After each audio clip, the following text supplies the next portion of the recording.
sommes déjà dans la plantation. La terre n'a plus de secret pour Tata Bakary.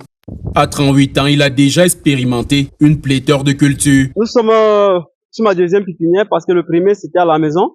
Ici, nous avons les citromilo. Ici, nous avons les voïkaï. Nous avons les citrons, nous avons des mandarines, nous avons les oranges.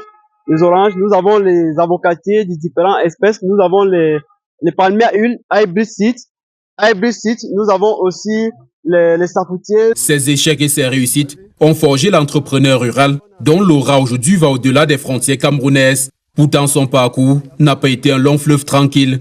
Arrivé à Fumboat en 1999, en provenance de Kumbo dans la région du Nord-Ouest, c'est dans la rue qu'il dépose ses valises. J'habitais au marché de Cannes dans les vieilles voitures. Après, j'étais chez Chali Avocatier. Et c'est comme ça que je me rends à l'Irat, à Mangum. Je me rends d'abord à Mangum avec mon groupe où j'ai rencontré Bertrand. Et c'est lui à l'époque qui m'amène à l'Irat à travers Aboubakar Loketo. Et en fait, j'étais trop petit, je n'avais que 8 ans.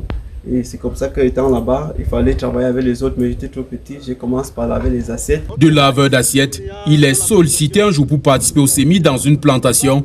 Dès son premier contact avec la terre, naît une passion qui le pousse à se rapprocher des ingénieurs agronomes, auprès de qui il glane ses premières notions en agriculture. Je me suis encore formé aussi avec d'autres experts internationaux dans l'agriculture durant 7 ans à l'Irat.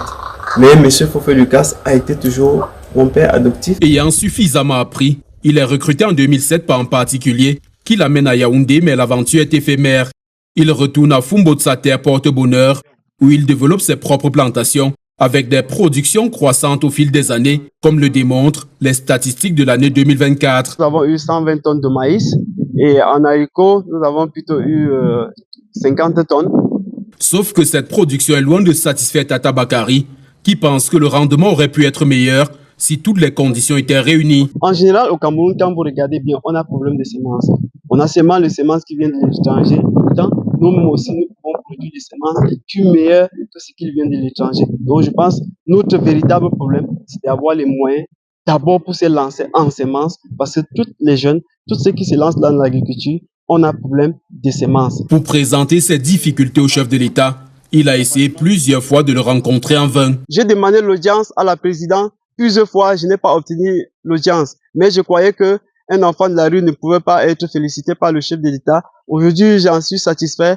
Et c'est pour ça que je vais encore me mettre plus au travail. Tata Bakary espère que l'attention sera plus que par le passé accordée à ce qu'il fait pour l'aider à mettre en œuvre son projet de reconversion des enfants de la rue en agriculteurs. On a besoin de financement pour se lancer, aller dans les rues, récupérer les jeunes, discuter avec eux, les encadrer, les former, les installer.